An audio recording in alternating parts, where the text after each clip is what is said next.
Well, hello. I'm on now. It says there's 7 people waiting, or are on there already. So, hey, y'all. Now, nobody sent me some questions ahead of time, as has happened in the past. And the danger of you not sending me questions ahead of time is I have to start making up things to talk about. And I don't think anybody wants that. So, if you're here, definitely say hello. Mary, hello. Lisa, good morning. Welcome back, y'all. Ooh, hold on. I need something very important. Okay, everything's going to be fine. Don't worry about it. Hey, Catherine Leopard. Oh my gosh, we got a crew here today. So some of you have been with us before, and some of you have not. And the goal here is just to have an opportunity to it's sort of like coffee hour after church. If you had a question for me, or even like adult forum, if there were screaming kids in the background, where essentially, if you have questions, it's sort of like anything you ever wanted to know about Jesus, but we're afraid to ask. That's the idea, I hope. To create sort of a free-flowing space where you can ask any question you want, and I will do my best to respond in a way that is not overly embarrassing or heretical, and that is remotely coherent. But as I was saying at the beginning, it will require people to have specific questions. So I'm hoping that you'll type in some questions. In the meantime, I'm just going to start talking about some things, and I'm not sure how much you want that, but I hope it was a good Easter for you all. I had a tough one, I loved worshiping. I loved worshiping online with you, and knowing that other people were there, and I was getting text messages and Facebook messages from people who were worshiping as well. And so knowing we were in that together was really cool. But it's just, and we're working really hard, I think, at specifically hold on one second. Hey, buddy, we're working right now. Okay. Can you switch from math and do it? I'm sharing an office with my wife. This is going to go super well. On one hand, it's really cool to be able to worship together. And I've seen people work really hard to make this worship look different than just, we're not just trying to replicate what we're doing in the sanctuary and say like, oh, it's the same. Don't worry. It's not the same. Nothing's the same. So we're trying to create a worship experience that's real and honest and true to where we are. And that's beautiful, but it also creates a space where where we actually are forced to acknowledge it's not what it is and grieve. And so I did a lot of grieving on Sunday. It was a beautiful day. It wasn't a bad day, but it was hard. And I think we're just going to be in for some hard days until we're able to be back together. I don't expect that to change, because I think that actually we're hardwired for each other. We're made for one another in a real and truest sense. We're made for, Brene Brown says we're hardwired for connection as a species. And everything that I've seen about being human seems to point to that being the case. So yeah. I think this is just going to be tough, and we just hold on to each other digitally and like in other ways until we're able to just like be in a room together and just soak up the same air and like look at each other in real time. And I think our first time back together, we're all just going to be kind of like just looking at each other, like kind of oddly and weirdly, but everyone will be awkward. So it'll be like middle school all over again. Got some questions. Hey, Hume Jameson. Good to see you, brother. Well, good to know that you're here anyhow. Okay, Lisa Grubbs is throwing out scorching fireball fastballs right down the middle at the beginning of this thing. Why do you believe in the resurrection? Because my parents told me to, Lisa. Come on. I mean, I was raised in it to some degree. I don't want to pretend that that's not a huge part of it. I was raised to believe that it was real and true. And so much of my understanding of myself has come through that lens of understanding the resurrection. I could do there are books out there that talk about look at the number of testimonies to this reality, look to the overwhelming number of people who have testified that this is a thing, or to the fact that the people who followed Jesus were willing to die and change their lives radically, and they attested to the fact that this thing happened from a biblical standpoint. Like once you really start reading the Bible, I mean, the Bible is written, the New Testament specifically is written to point to the reality that these people believed that this was true about Jesus and were willing to live for it and die for it. The reality that he was resurrected. And I've heard some sort of conversations around like, well, maybe they were talking about it for sort of metaphysical or metaphorical resurrection, but do they really believe this thing happened? What's really fascinating about all four gospel accounts is that they insist not only that it happened, but that only because it happened were the disciples able to really understand who Jesus was. They didn't understand the life and ministry of Jesus unless they looked through the lens of the reality that he came back from the dead, which signified not only the truth about love being stronger than death, not just as a symbol, but as a reality, but also the divinity of Jesus, the lordship of Jesus, like all of these things. It wasn't just that he was a charismatic leader or an interesting teacher. His resurrection casts a different light on everything, and it lends authority to all the things that Jesus says. So to some degree, I believe it because I believe it. I want to acknowledge that, but I've come to believe it more and more. Can you open? Here, I can. Mom can help you with the banana. I mean, open the gate. Oh, Mom will open the gate. To some degree, I believe it because I believe it and was raised in it. But to another degree, the longer I've believed in it, the more plausible it seemed to me. I've also experienced mystical things that have taught me that there is something beyond death. I've come to believe that. But it's an ongoing process of believing in the resurrection, and it's something that I reapproach and reattach myself to, like a marriage vow. You get married, and you say these vows, and then you're married. Not really. I mean, yes, technically, yes. Don't hear me wrong. Yes, but you become more and more married the more you live into your vows, and the more you reapproach them and recommit to them. When you, I don't mean like a renewal of vows ceremony. I mean, if you look at the vows in your prayer book, of course, I've got one right here. You may ask me a tough question.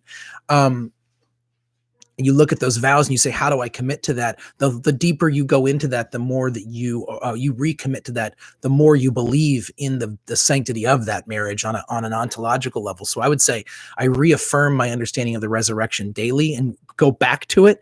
I'm obsessed with the resurrection. Actually, I think it's like one of those things that's not a minor issue for me. So I keep coming back to it every day and sort of like reaffirming and reapproaching my understanding of the resurrection. And it is through my understanding of the resurrection that I am able to believe that in the reality of loving your enemies, praying for those who persecute you, of turning the other cheek, of seeking to see God present powerfully in this world now, among all the places, not just the nice places, but the hard places. So that's like in part reason. So let's see, the Jews were waiting for a Messiah that would restore the temple to be a warrior for their people. So, I mean, I think we want to be careful because the first Christians were Jewish, and we want to understand that the first Christians who were Jewish understood Jesus as the Jewish Messiah. And of course, I preach about this all the time. Jesus didn't do the things that many people thought a Messiah was going to do in his time. And again, so the resurrection is one of those things that's a hinge point. Hold on a second. I got to get you guys out of here. You got to go. You got to go. Yeah, you got to go. Thank you. Can she look for something without talking? She won't. Right? I mean, realistically. So like, this is just how it is in the house right now. You all get it. I know you get it.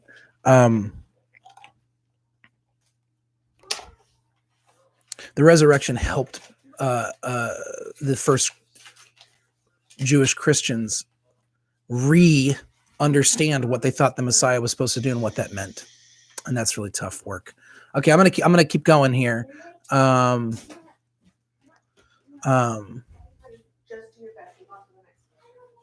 Let's see here. Mary, I feel some years I am more connected to the resurrection than others. This year, I feel far from it. Do you feel like you feel far from Jesus' resurrection because you weren't, Mary, because you weren't able to share in it the way that we normally do? Or are there other reasons for it? I'm curious about that. Lisa Clemens. And I'm going to come back to you, Mary, when you answer that. So I'm curious because I want to talk more about that. Lisa Clemens, I'd like to hear more about the gender gap in the church. I've read that people believe the church has been feminized. Is that good or bad or even true? So when you talk about in the church, do you mean the Episcopal Church or the Christian church overall? I think there's no question of the patriarchal history of the church, the Christian church. I mean, there's just no question of it. It's so prevalent. And I've benefited from it. And I mean, it's just part of the system. What you've seen in traditions, and the Episcopal Church is one of the traditions, and we haven't done this perfectly, but we are one of the traditions. What you've seen is you've seen the Episcopal Church and some other churches try to affirm and uphold female leadership and to recognize women's it's not just the right, because rights get into sort of like legality and sort of our understanding of well, rights is a different thing, that women have a specific spiritual authority, and that it makes sense for us as an organization to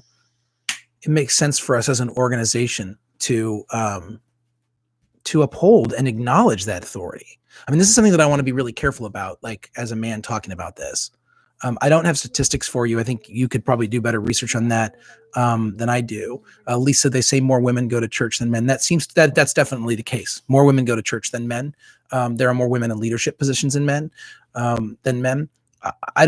could come up with some armchair reasons why I think that's true. I mean, in a historically patriarchal society where men dominated the workplace, where would women go? I mean, that could be one like practical thing.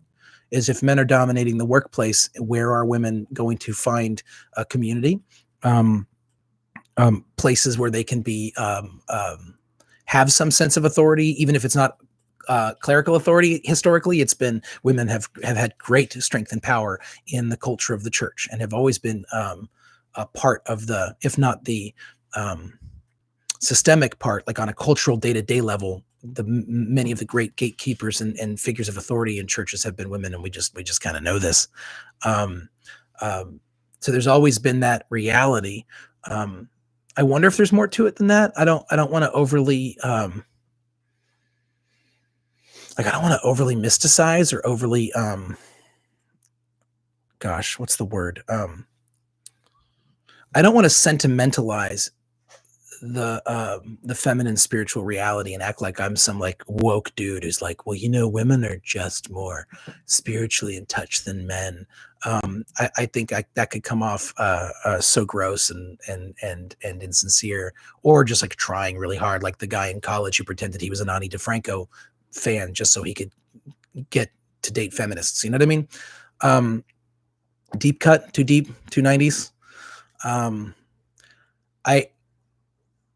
I do think that women and men in our culture, because we've been lived different lives in our culture, have played different roles in our culture, have been given different spiritual gifts, as we all have, and that's not even. I don't even want to overly generalize there, but I think what we want to see is we want to see how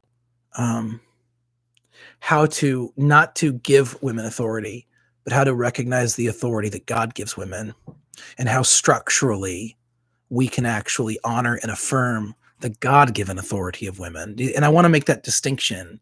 Generally, people who are empowered, who tend to look and act and think a lot like me, white, straight, cis men, et cetera, right? We go, oh, well, we should give these people, we should empower these people, blah, blah, blah, blah, blah. And we feel like we're being really generous. And I think probably in our context, many people were generous for their time within what they were given. But I think that we're looking now at a time where it's not just about us giving you authority. It's about us recognizing the authority God has given you, recognizing the difference, recognizing how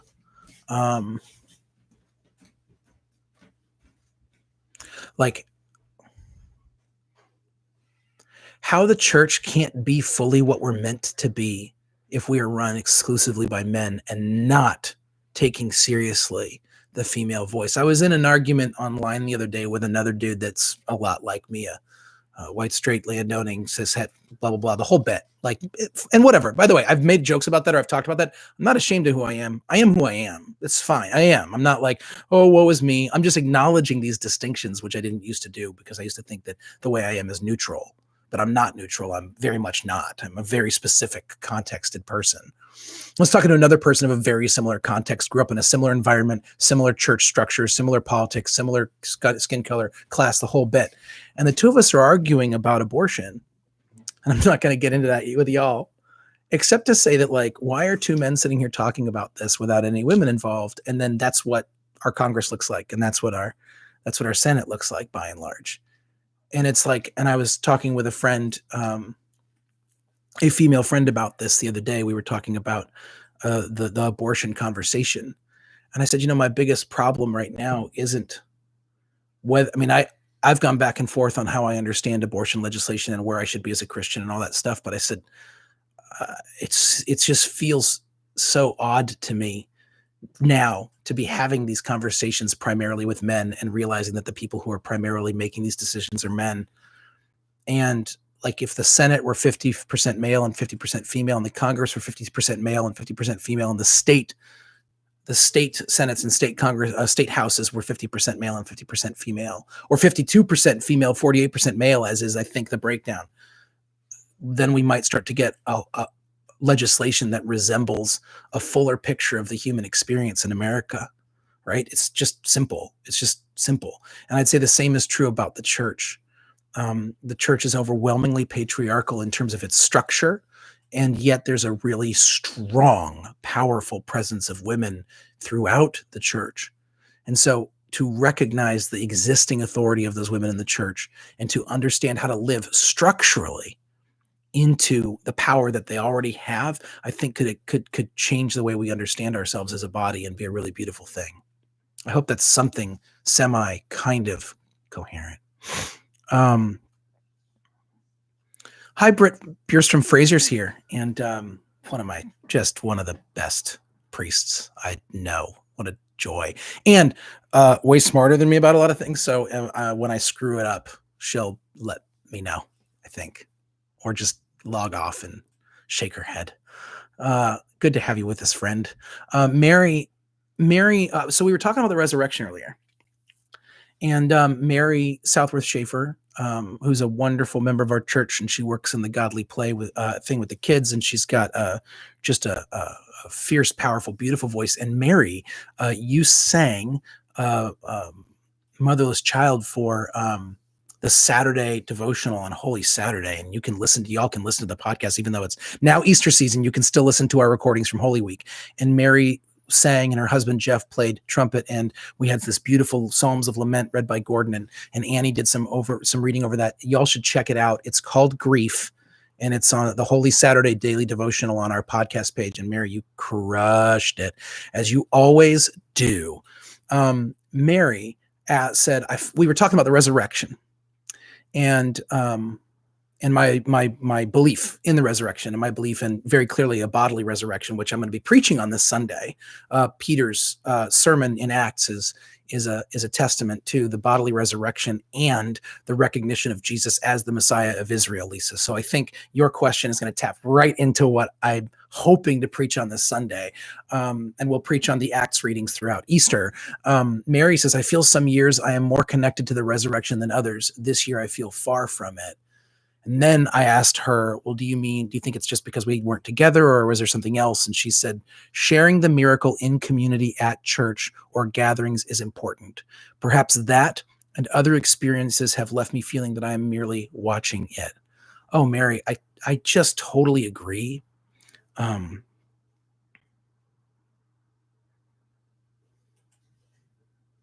So there's this commentary I was reading, on the Gospel According to John, by Susan Schneiders, I think is her name. And she talks about the resurrection account in John's Gospel. or John in John's, in the Gospel according to John, and where this is the one I preached on Sunday, where Mary Magdalene shows up and Jesus talks to her, and she was the first to really she's the first to see the resurrected Jesus, and she wants to cling to him. She wants to hold on to him. And he says, don't hold on to me yet. I have not ascended to the Father. Or Schneider's actually argues that it should be translated differently, that it should be translated, have I not already ascended to the Father? In other words, because John's doing something totally mystical and out there, and it's a different conversation. But the idea is the same, which is he then sends her back to her community of friends. They're disciples, and she's a disciple in John. So no question about that. John doesn't go with the 12 formula. He does something different. And so she's one of the disciples. And but they're her friends. They've been sharing life together for, according to John, like 3 years. And they're together. They're in this thing, right? We know this. So it's her community. So Jesus sends Mary back to the community to proclaim his resurrection and then to begin the work. And what this commentator, and I think it might have been just Schneider's, but maybe another one said was, yes, here he is. Here's Jesus. He's resurrected. That's true. But it's, like I said in my sermon on Sunday, but it's not like it was. And it's never going to be like it was. Jesus is present. But how we find Jesus shifts. For Mary Magdalene, it used to be a human being right in front of her, standing there in flesh and blood, that she could share a meal with and have conversations and stay up all night talking about God and life, and trying to understand this thing and working together to care for the poor and the people around them. That was her experience. And this resurrected Jesus is present, and bodily present in a mystical and unique way. But also he's like, but I'm not going to be, this isn't like how I stick around. So to experience the resurrection, to experience the resurrected body of Jesus, you got to go back to your people, to your community, and share life with them. And it is there that you will see it, right? Some people, I think, think this lends itself to metaphor, that resurrection is a metaphorical reality. That's sort of like when you're with your friends and with the people you love, then Jesus is present. In some sort of like when you hear people say like, well, as long as we have them in our hearts, they're never really gone. I don't think that's powerful enough, and I don't think that's I don't think that's powerful and practical enough for what Jesus is saying and what God is doing and what our scriptures are testing to. They are testing to the very real and powerful presence of God in Jesus, present in the shared community, in the gathered community. When we gather in Jesus' name, when we share in his body and blood, when we read the scriptures, when we pray, and when we experience that, we are experiencing Jesus and being nourished by Jesus himself in a very specific, unique way, for which we can be sent into the world to embody Christ. And again, not on some metaphorical way. We're the body of Christ. We together are gathered in some mystical way on this earth to be participating with God as the body of Christ in the world by the power of the Holy Spirit. And so we didn't experience that the way that we normally do. We worshiped and we prayed, and it's real, and we care about each other. But Mary, we didn't do it the way that has become so powerful to us. We didn't get to sing Jesus Christ is risen today at the top of our lungs with 300 or more other people around us and the people that we know. We didn't look around and see the people who've been wearing black all of a sudden be wearing flowers, and we didn't get to see the flowers everywhere and the booming organ and sing and dance and like shake hands and see an Easter egg hunt and the whole bit. Like, we didn't get it. So, and things are really hard. As Lisa said, it was COVID-ish. It's a COVID-ish Easter. So I totally get it why you're not feeling it right now. And I'm sorry. I wish we could change that.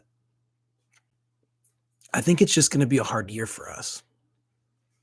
I think we're just going to look back at this time as a time that was hard. And we're going to try to put our heads around on right and try to have the best attitude about it. And we are, I believe, going to learn really powerful things about God in the midst of this, but not in such a way where we go, I think we're going to find that was really actually great. No, it's not. That's not great. That's not great.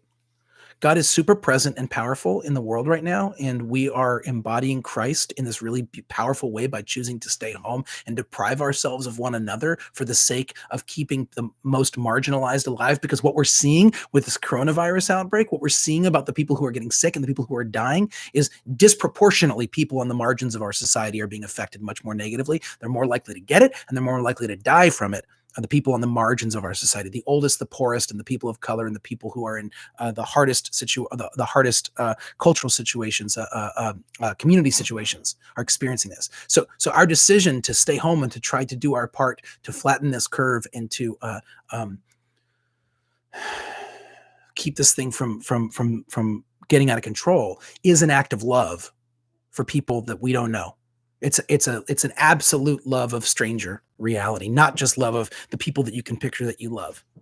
Because the person you infect or the person that gets infected by the person you infect might not be anybody you know.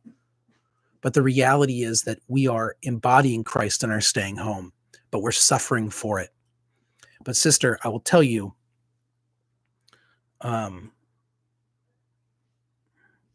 suffering has always been a part of the picture for the Christian. And when it hasn't, when suffering is not part of the picture, when we create a culture, a Christian culture that doesn't assume some level of pain and suffering for one another, Christianity dies. I mean, we're looking at in the culture, it dies. When you look at European culture and Western European culture and American culture, North American culture, United States culture, and you're seeing the death of the church as we understood it played out, because the idea was Christianity was reinforcer of the status quo and the belief that if you were Christian, you'd be comfortable. There's just nothing about Jesus that says that's true. So Jesus isn't going to make us comfortable, but Jesus is going to be present with us in our discomfort. And I think that's a really big difference. We want to acknowledge that. Britt, who is a priest in Chevy Chase, Maryland, and this is her first Easter as a priest, and she had to do that digitally, which I think I've already told her. It sucks that she had to do that, but I'm so grateful that they have her. Britt, I'm so grateful that the people that you're working with have you, because they have someone in you that cares so deeply about the presence of Christ in the sacrament, and who will do your best to honor that in whatever capacity you're able to, right? So she says it was a blessing to host a zoomed Easter vigil with my people, but we stopped before the Eucharist. It was heartbreaking. But our intercessory prayer together was so powerful and full of grace. So we've switched. We were doing morning prayer on Sundays during Lent, and for Easter, we did the liturgy of the word and stopped at we did the prayers of the people and ended with the peace. And it was heartbreaking. And it was great. I loved it, but also it was heartbreaking. That's just, and we're not doing Zoom, so we're doing like pre-recording, and I have mixed feelings about, I have mixed feelings about everything, just for the record. Like literally everything. Mama, can I have a spider? It's not going to help.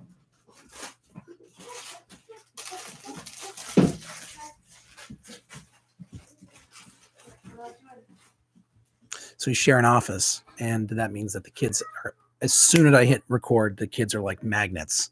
They didn't come in here at all when I wasn't recording. They didn't, nothing. They didn't. And by the way, I didn't tell them I was recording. So the moment I hit the button, it's like this little thing goes off, and they're like, how do I ruin everything? And they'll find a way. Lisa, in the very earlier days of knowledge of this virus, we were hampered because it was always harder for us to care about different others. Interesting, though, that perhaps COVID Easter is more like the first Easter. I think COVID Easter is a lot like the first Easter. I preached a couple years ago on the fact that the first Easter was not fun at all. Most people who loved and followed Jesus didn't know about the resurrection on the day of. So the first Easter, let's be clear, great for all of creation.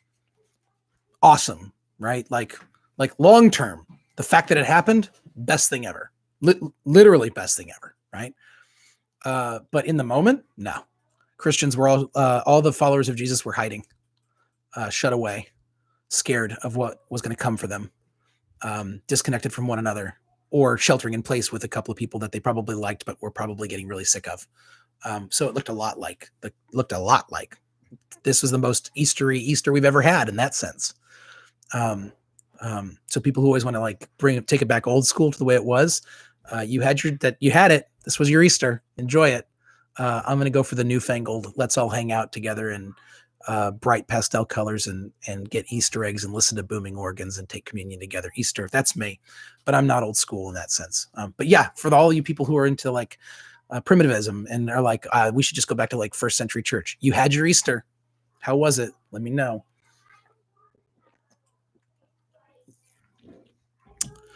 It's been really tough trying to understand how to worship together. We have mixed feelings about it. Most of my colleagues are doing streaming worship and we're doing pre-recorded.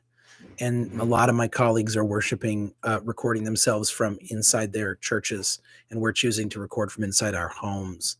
And I want to be careful how I talk about that because I don't want to make it sound like I've done the right thing and they've done the wrong thing. Isn't that Episcopalian of me? But seriously, this has never happened before. And we are all trying to figure out how to get it, how to, like, in the words of the prophet, Princess Anna, do the next right thing, right? Like, we're literally trying to figure out how to do the next right thing. And it's going to look different for us based on our training, on our expertise, on our various ways of expressing the wisdom that God gives us, and based on our different communities. My friend Vanessa is on. Hi, Vanessa. So I'm just going to tell everyone, without embarrassing her too terribly, about Vanessa. Vanessa is one of my best friends from college. Vanessa is, and the reason I'm going to mention your heritage for a moment, Vanessa, but with purpose. Vanessa is Jewish, and not like super deeply religiously involved, although definitely spiritually Jewish, and definitely like has been connected me with rabbis and synagogues in the past in our friendship. And I got to be in their wedding, which was in a beautiful synagogue in Connecticut. It was great. The reason I bring all that up is to say Vanessa was one of the people who told me I needed to go to seminary. I wouldn't be a priest if not for Vanessa, because of something she said to me that was like, it was the right thing at the right time. So it's super cool that you're here, Vanessa, just because I'm here because of you. So I'm always grateful for the rest of my life for you, for that, for your wisdom and insight. So I'm glad that you're here. We were talking about how we try to engage in community and how we try to engage in worship in this way.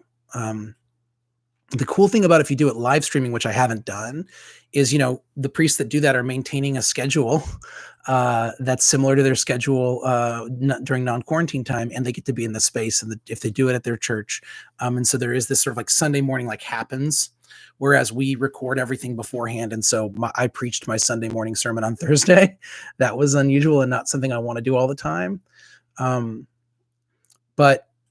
And you got the Zoom possibilities. You can actually have people interact. And that can be really cool. I've heard about Zoom bombing, about people jumping into the Zoom conversations and being inappropriate and difficult. And so we've kind of preempted that by not having that. Pre-recorded also means we can involve a ton of different people. Not a ton, but we can involve various people. And that's really important to us. When we pre-record them, one of the aspects of we just wanted to have as many people as possible involved, and we wanted to do that in a way that was as safe as possible. So we had different people record from their homes, and then we have someone edit it all together, and that way you get a fuller sense. And I love the different settings of the different people's homes. It's very intimate, and I think part of what we're seeking right now is intimacy. I know part of what we're seeking is a return to normalcy. I get that, but I also think what we're really seeking is intimacy. And so these pre-recorded worship experiences give us the opportunity to experience like a different part of people's lives and be invited into their homes as we worship. And I think that there's something really collectively sort of powerful about that. It makes the week strange in terms of my rhythm is totally off, just totally off. And it just will be for another month and a half or so. I mean, I think we'll come out of this in June is my guess.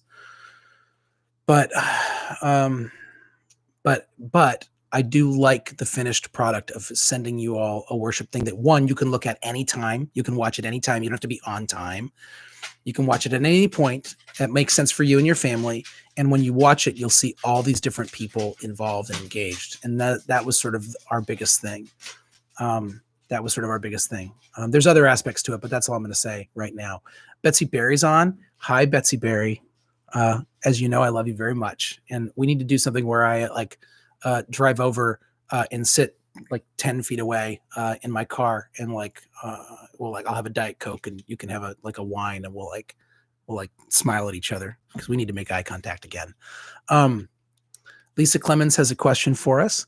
She says, are there spiritual giftings that are harder to use at a distance? Oh, goodness, yes. Before I came to Redeemer, there was a deacon at the church named Carol Potter. And Carol, wait. Did I get that right? I'm on the spot and I'm getting things wrong sometimes. No, Carol Potter's a person I know from California. Our deacon's name was Carol, though. And she started a laying on of hands healing prayer ministry. And she got the youth involved in the banquet. So there would be, during communion, once you've taken communion, you could go and you could get your hands laid on you and receive healing touch while you were being prayed for. And we can't do that right now. And I do believe that that's a spiritual gift. I do believe that some people have a spiritual gift of connection that is physical in that way. That's just one example of, I think, many. But I think we are meant to be together. I mean, we're meant to be. I think we're pack animals, genuinely. And so that this is why, one of the reasons this is also devastating for us is that we're trying to understand how to be pack in a way that we can't. I think what we're going to find out is that there's many ways that we can stay connected and be together online. And that's actually really good. And we'll find new ways to feel connected. And we have people on here from all over the country and all over the life experience that are part of this thing. And isn't that cool? And we also know it's no substitute for holding hands. And it's no substitute for being a couple inches away from each other or a foot away from each other instead of this. We just know that there's no way around it. And it's becoming more and more pronounced and clear for people throughout this time. Hey, Andrew Cole, welcome to the Ask a Priest. Catherine Leopard, Carol Potterton. I know Carol Potterton. My apologies. I know Carol too, and I feel so silly doing that. She's a gifted deacon, and like I said, she had a charism, has a charism for healing prayer, and understands the importance of touch. And she brought that to Redeemer in a really powerful way. Catherine Leopard asks a question. I would like you to talk about the connection between baptism and resurrection. So you're keeping it simple, Catherine. Okay. Give me a second.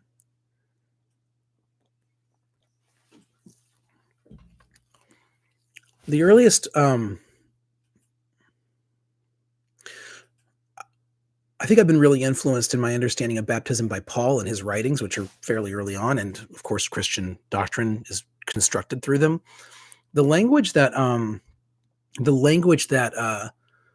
Paul uses repeatedly when he talks about baptism is that baptism is a sharing, a participation in the death of Christ.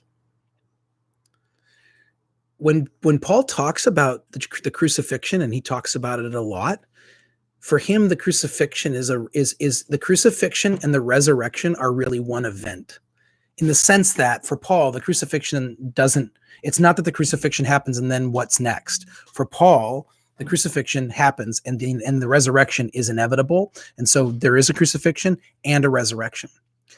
For Paul, it's really important that we understand that our desire is to participate in the resurrection of Jesus. And the way that we do that is to participate in the death of Jesus, right? So like understanding, when you think of going back to some of the gospel accounts, Jesus saying, pick up your cross and follow me. The idea from the very early time of the Christian church was that Christians were to follow Jesus. Well, and the first disciples literally followed Jesus, but the implication after Jesus' resurrection and ascension was that the people who followed and became what we call Christian would follow Jesus, follow the way. Before we were called the church or Christians, we were called the way. And that it would be, and what's a way? Is a way just something you point at, or is a way something you walk? You walk the road, you walk the way. You walk the way of Jesus, with Jesus, following Jesus. And if you do that, the natural implication is that you're going to experience death. But if you are taking seriously the Christian testimony and what Paul teaches, and what the Gospels teach as well, that the resurrection is real. So to experience the death of Christ, Jesus' death, means you will experience Jesus' resurrection. This is a shift. Baptism, the word baptism comes from a Greek word for washing, and there's all sorts of washing ceremonies, baptismal ceremonies throughout history and throughout religious time, and they all signify a sort of purification or cleansing, because that's what baths are, right? And the shift in the Christian doctrine is away from just I'm giving you a holy shower, to you're drowning.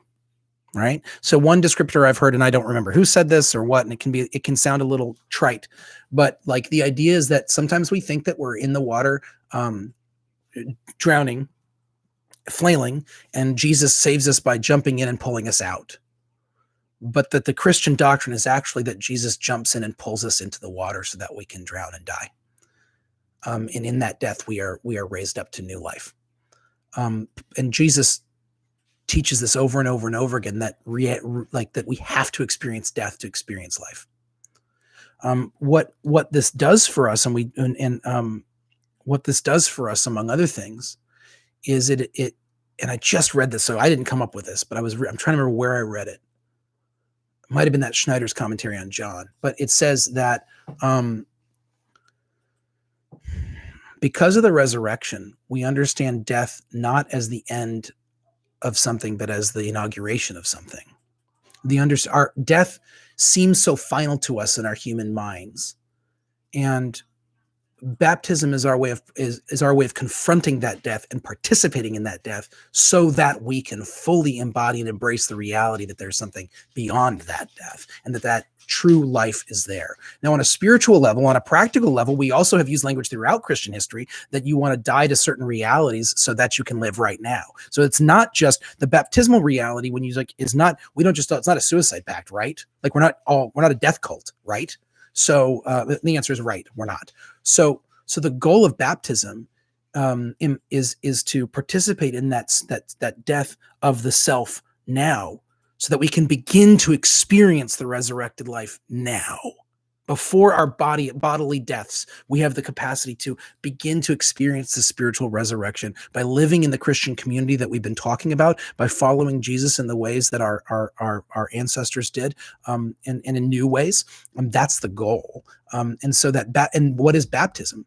Baptism is the incorporation of the person into the body. And I use the word incorporation, even though it sounds corporate, Procter & Gamble-ish, Macy's-ish. I actually use the word incorporation in the truest sense, like the word of like incorp, like body. We get embodied into, we become bodied into Jesus' body. We become part of the body, as Paul talks in 1 Corinthians. So the baptism is our chance to be, we're adopted by God as sons and daughters of God in Jesus Christ, and then put to work as embodied members of Christ, so that we are doing the resurrection work here. Why? Because what is the prayer? Thy kingdom come, thy will be done on earth as it is in heaven. Our goal is to participate with God in the bringing of the kingdom. His kingdom come, his will be done on earth as it is in heaven. Our goal is God's doing it, by the way. Our goal isn't to make it happen, for the record. God is God and we are not. So God is doing the work. But in God's grace, God has invited us into that, invited us to participate in the work. And so your baptism is a dying of that old self and a participation in the death of Jesus, so that we can live the reborn life of eternal life and begin that life now, begin that resurrected reality now, and to participate with God in resurrection life and the expansion of our understanding of the kingdom's presence here and now. And we do that as part of the body of Christ. It's an embodied reality. It's a gathered reality. You cannot practice Christianity all by yourself. One more reason this isolation is so painful, because we are meant to be gathered. We are meant to share life, and we are meant to live it out. Which is why so much of the baptismal covenant is not just, so much of it is what I will do myself, but then so much of it is how I will share and how I will live and how I will treat others. because that's how we live into the resurrection now, right? This doesn't undermine the reality of a resurrection after your physical bodily death, but it allows you to experience some of that resurrection or a taste of it here and now and begin to participate in the resurrected life while still living. So that when you die, you act like Paul, who says, man, it's like a blink of an eye. Like it's we are not, life is changed, not ended, is the scriptural language. That only makes sense if you've begun to live that eternal life now. And we believe that begins in baptism, right? I hope that's helpful. Patrick Funston, a dear friend, a good priest, asks, where did you see love today? And why is it important that you keep asking that question? Oh, man. So Patrick is, first of all, welcome, buddy. And thank you for being here. And thank you for your question. Patrick is asking a question. If you're my friend on Facebook, you'll see that every day I've been asking, where did you see love today? And then he asks, where did I see it? And why is it important that you keep asking that question?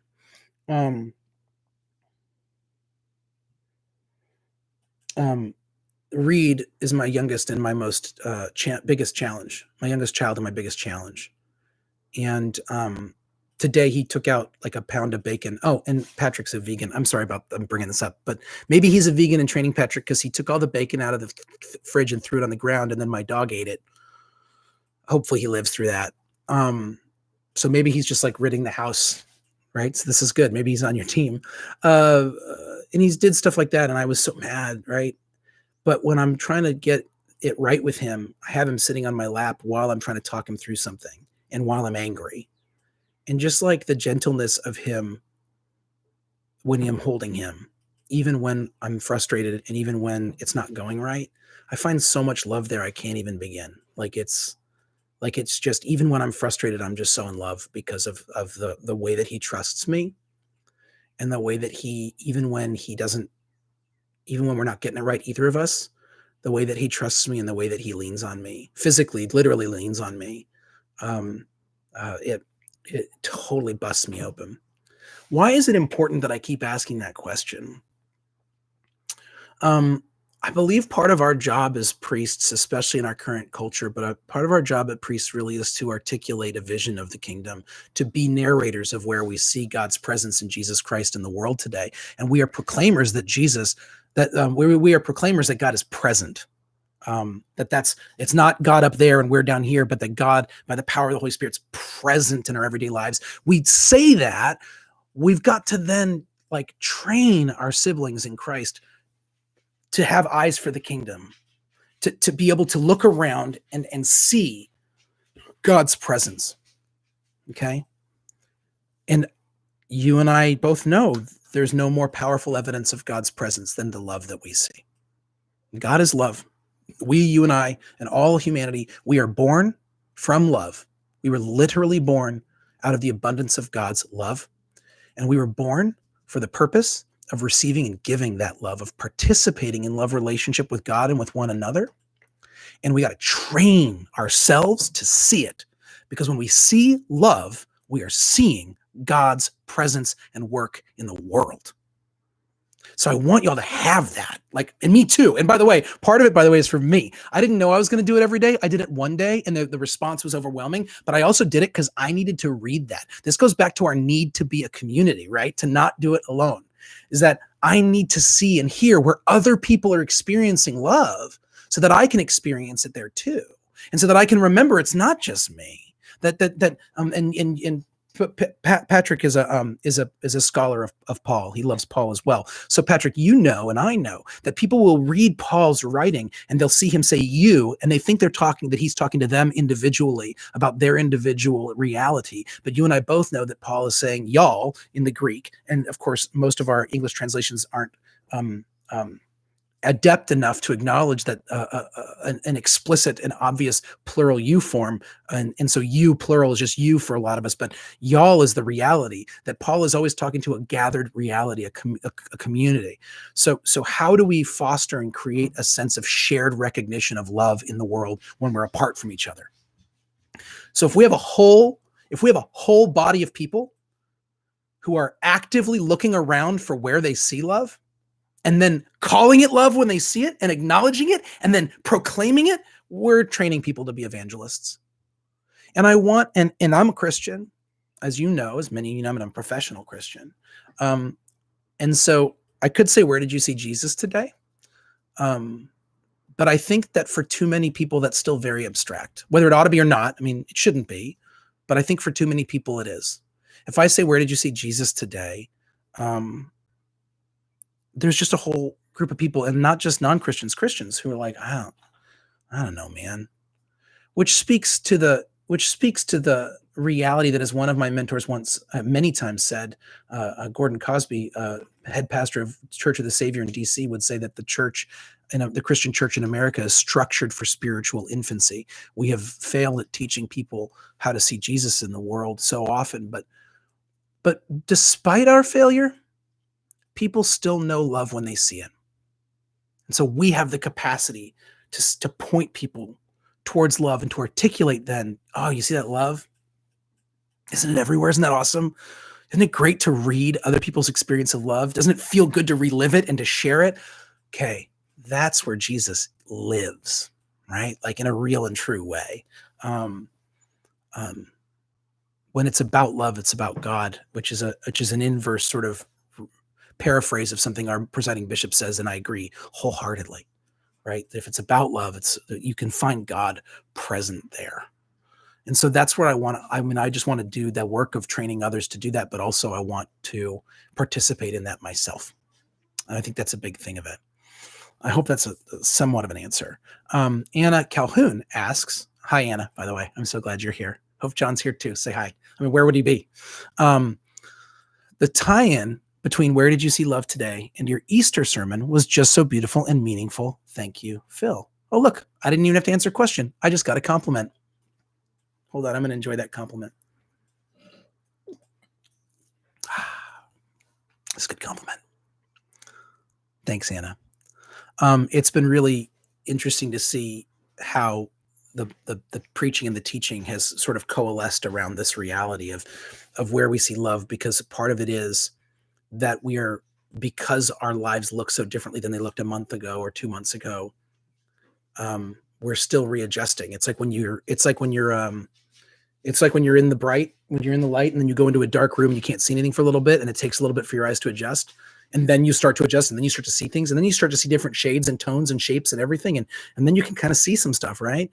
Like, we are still in that period of trying to adjust our eyes. And as I continue to adjust my eyes, I'm realizing that this is so much a matter of God's presence in our lives, and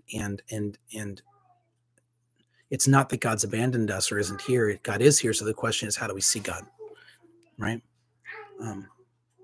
That's the best about those posts. The best thing about those posts, they're basically always more responses than I even care to read. It's overwhelmingly delightful. Still no questions from me, only comments. Classic. My son Reed is walking in here naked with a sandwich on his head, and I'm not kidding. It's a hat sandwich. I dare you to argue with that. I'm a cuckoo man. You are. It's true. Can you eat the sandwich that's on your head instead of walking around with it? Thanks, buddy. Appreciate you. We just decided to potty train him, which just means naked kid everywhere. The best thing about those posts, the posts about where do you see love, is they're basically more responses than I even care to read. I agree. And I've asked some other questions, and it's been really powerful to see the way people responded. I asked a question a couple weeks ago about where, what were you having a tough time with, or what were you a mess around this and this whole thing? And it had over 300 responses, and they were all like, and it was like pure love. Us sharing in our pain, in our weakness, was pure love, which is like the most Christian move, by the way. Let's repent. Let's talk openly and honestly about where we're missing it, or where we're feeling low, or where it's not working for us. And the response was, and you'd think that would be like despairing and awful. Read that post again, go back and look at it, and your heart will be full of love and empathy and care. And it's like amazing how it explodes. And then the week after that, I asked the question, like, what are you liking about this thing? And that was beautiful as well. And so these posts, and then yesterday I mentioned that yesterday I started, like, I was in the shower and I was listening to music in the shower, and this song came on. I mean, it wasn't at all a sad song. And I just started crying, right? It all started coming out. Music does that for me a lot, right? So when John Prine died last week, I was crying a lot listening to his music. But so then I just posted, like, hey, I cried in the shower this morning. When and where was the last time you cried? And just all these responses from people. And again, it's an opportunity for us to share our hearts, to be vulnerable with one another, which is required for the intimacy that for which we were made. And so those posts work, not because of me at all, but because we're creating a space where people can be themselves and share their wholeness, their brokenness, their hearts. And I really believe that that's a huge reason. Britt Bierstrom, I saw your post about crying. That was real. It was real. So there's a song that you may have heard, especially if you're a Wes Anderson fan from Royal Tenenbaums. It's on by Nico called "These Days," which I love. It's a beautiful song. It's one of those ones where I'll listen to it. I'm one of those people, by the way. Before this started, I had a Prine song on, and Krista said, "Did you restart it?" And I was like, "No, I didn't restart it. I just have it on repeat." So I listened to this song called "Summer's End," I think 6 times in a row before we started. I don't even mean to do it. It's just kind of like how my brain works. So this song, Nico, "These Days," I can listen to like that. But I'd never heard this version by the Allman Brothers, and I don't know the Allman Brothers very well. It's super not somber when they do it. It's like very Allman Brothers-y, it's like very sort of like jam bandy and like kind of upbeat. But they're singing these lyrics, right? These days, I don't do too much talking. I've been out walking. I don't do too much talking these days. And he kept saying these days, and I just like the reality of these days, like just emerged. And I was like, am I gonna cry? And like this inner voice in me was like, dude, you're totally gonna cry. And I was like, oh, do I want to cry? I don't want to cry. And then the other part of me was like, oh man, just let yourself cry. Come on. And then it just like, ooh, and like ugly cry, right? Like the real thing. Which I don't like. I have zero shame about. Like, I've always been a crier, but crying's important. You got to do it. I mean, you don't want to cry all the time every day. You got stuff to do, but it's an important part of our reality, and we need to not stigmatize the grief that we are experiencing in our bodies right now from the lack of intimacy and connection that we are desiring so badly. We need to be honest about that and open with it and create spaces where we can actually allow ourselves to fully experience the grief and experience the full range of human emotion and not consider any emotion that we feel in the midst of this something shameful. Even the bad ones we would call bad. Like maybe not act on them, but to acknowledge them and to let them be present, I think is important. And tears are very important right now. Lisa Clemens says, I feel like this distance has been such a lesson in grace and patience. I've had to be really gracious with myself. Is that the kind of thing that you mean, Lisa? Are you talking about grace with ourselves?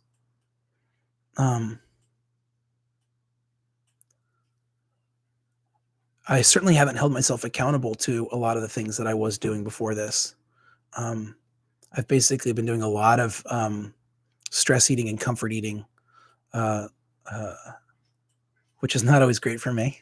And I haven't exercised the way that I want. And but I'm also trying not to beat myself up over that, where historically I would be like, you suck, I can't believe you, to myself. Would never talk to anyone else like that, but would totally talk to myself about that, like that. And I have just really this time, I have just refused to allow myself to talk negatively to myself.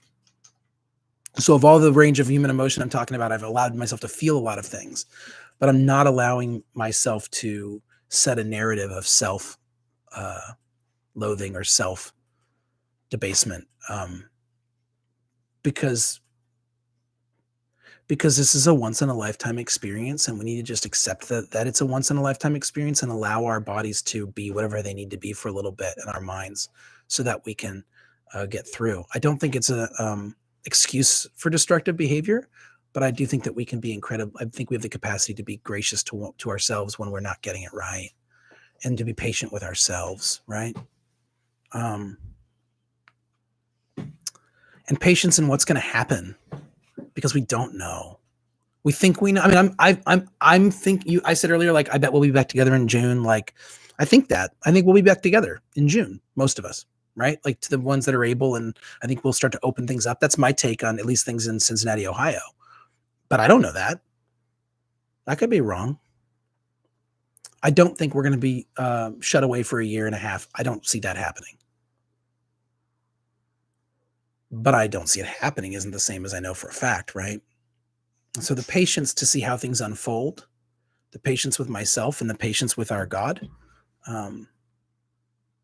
We're doing Genesis in our Thursday morning Bible studies.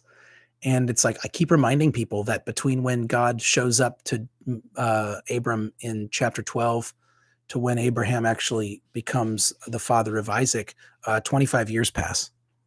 So like patience is the name of the game in our interactions with Jesus in a real way, or in God.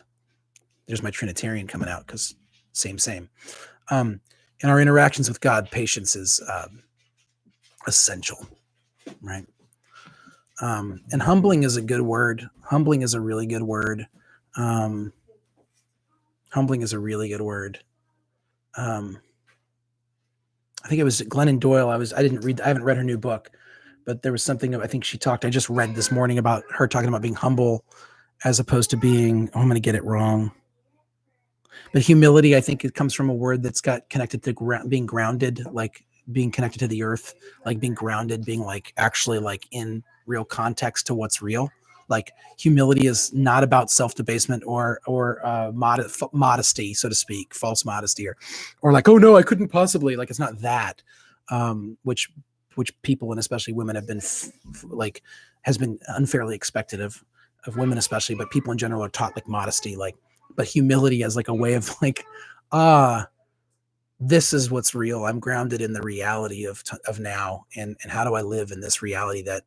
And the hardest reality for so many of us right now is just how many things over which we're powerless.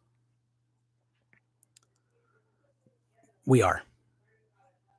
So we need to continue to discuss it. We didn't talk at all about it, and I need to wrap up because it's 12:01. I need to wrap up. But we should talk more about powerlessness on Thursday. I'll be doing this again on Thursday at a different time. It'll be in the afternoon. I think it's 4:00 Eastern, I think. But y'all, powerlessness is such a huge part of all of this.